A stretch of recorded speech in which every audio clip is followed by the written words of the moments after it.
I have some bad news for you. You are probably not going to be rich. Not a particularly positive message to start a video on, but it's something that people need to hear from time to time. Unfortunately, this is not something that most people want to hear, so there is no shortage of people out there telling you exactly the opposite, normally as a way to pitch some kind of product. Now, of course, most of you watching know that YouTube ads saying that you can earn 6 figures a month by selling on Amazon, forex trading, or flipping real estate are full of shit.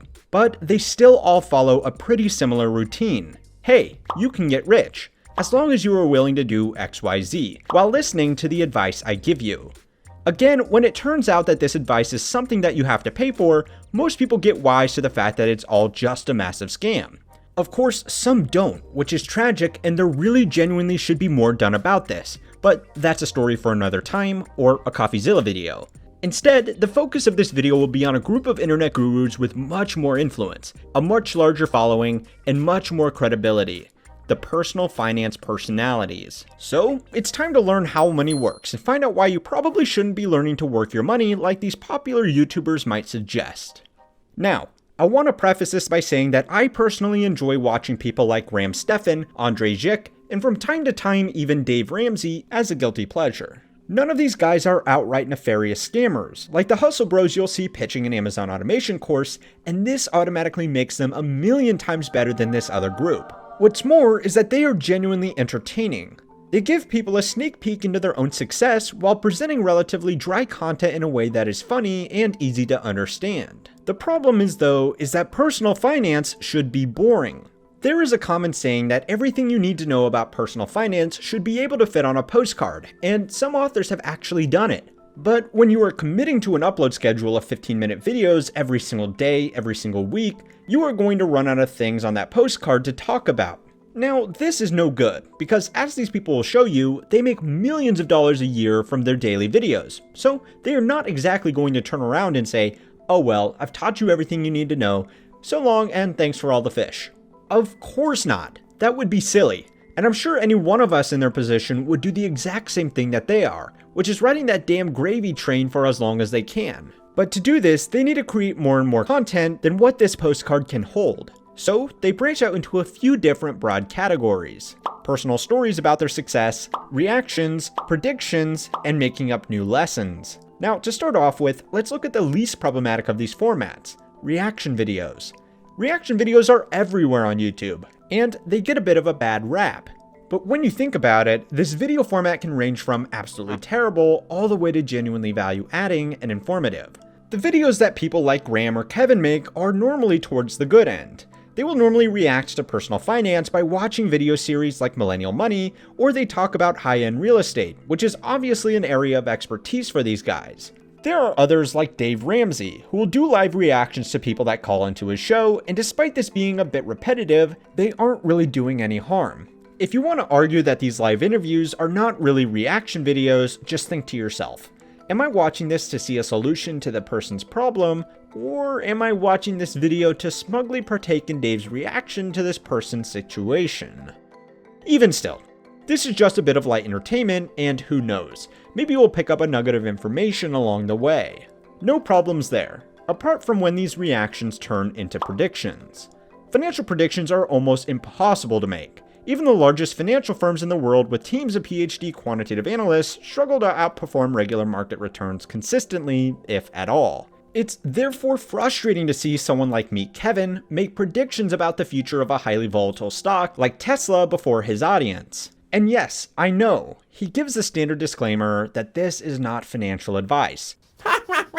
Don't sue me, bro. But when a supposedly reputable figure that positions themselves as a personal finance expert brings up an official-looking spreadsheet and predicts 100% growth within the next 12 months, well, it's not unrealistic to see how some of his impressionable audience would follow his not advice. Now, this is just one of the most blatant examples, but all of these personal finance personalities is guilty of giving this not advice pieces of advice throughout their content. This can range anywhere from invest into dividend stocks all the way up to buy a duplex and rent out the other side. Both pieces of advice are not necessarily bad, but are grossly overgeneralized and make no accommodations to the financial situation of their viewers. Now, my friend Richard over at The Plain Bagel actually made a video last week that explored the issue of picking stocks and why he doesn't offer stock picks. On its surface, this should be taken as a bit of wisdom, considering it is his literal career to analyze investments, and he also has taken the lucrative test to become a chartered financial analyst. I was actually considering not making a video after seeing that one because I thought Mr. Bagel did a pretty fair and well-rounded argument against all of this. But then I saw this. Alright, this is where the serious issue starts. Making up new rules for people to follow. I hate to break it to you, and I truly do mean this in the nicest way possible, but Graham Stephan is an ex-real estate agent and a social media influencer. He does not know the 5 best investments to make you rich. For that matter, nobody knows any investments that will make you rich, and if they did, they sure wouldn't be sharing them on a YouTube video. Despite popular opinion these days, good investments should not double overnight. They should instead continually provide value over many years or decades and return that value back to the investor over the same time period. The generally accepted rate of return for a well-diversified portfolio is anywhere between 6% all the way up to 12% if you are doing really well. The bad news here is that it's not going to make you rich, just like we said at the beginning of the video. Well, actually, it's not going to make you rich unless you have a decent income already and are very disciplined about consistently contributing to this portfolio over a long enough time period for compounded interest to do its thing. Even then, it will make you old and rich, which is not what people want. What they do want is to hear about how the people talking to them got so rich, which is where we get the last type of concerning content. Personal stories about their success. Now, who doesn't love a good success story, especially when it's the tale of a scrappy underdog proving all the naysayers wrong, which is something most of these guys have. Graham didn't get into college, Meet Kevin started from less than $1,000, Dave Ramsey went totally bankrupt, and the same is true for the rest of them. None are turning around and saying I studied like crazy through high school, got into a good university, and became a doctor or an investment banker. Why? Well, because their backgrounds are much more relatable to the average audience, which makes achieving fortunes for that audience sound much more attainable. Now, that's not to say that these backstories are all a lie, but more so that they are just the product of survivorship bias. For every Dave, Graham, and Kevin, there are thousands of people that didn't have the unique set of skills and the luck to break into the incredibly lucrative roles they found themselves in. Sure, Graham didn't go to college, but he did work his way into an incredibly prestigious real estate firm. So, what he lacked in book smarts were obviously made up for with personal branding and good old-fashioned sales ability. If you are a fantastic salesman, then sure, go ahead. There is actually a widely accepted array of high-paying jobs with varying levels of effort to certainty. Sales sits somewhere towards the riskier side of this array. Something that is very high effort would be becoming a surgeon or dentist. It takes years and years of medical school, but once you are practicing, you are all but guaranteed a high income and a standard of living for the rest of your life. Of course, at the other end of the spectrum is something like becoming a rock star, famous actor, or yeah, even a YouTuber. It doesn't take too much effort when compared to years in med school or 100-hour weeks in an investment bank, but it's also incredibly unlikely to pay off. Whether they do it intentionally or not, the personal finance personalities perpetuate the narrative of dropping out of school and building your own destiny, which has worked well for them, but will not work for most people. It also sounds eerily familiar to the promises made by the more despicable side of the financial gurus. Drop out of college. Now, there is one last problem with all these personal backstories, and that is that they are used to justify all these other pieces of content. To demonstrate this, we are once again going to pick on Meet Kevin. One of his most popular videos is the tale of how he built up his property portfolio from $0 to $5.5 million by the age of 27.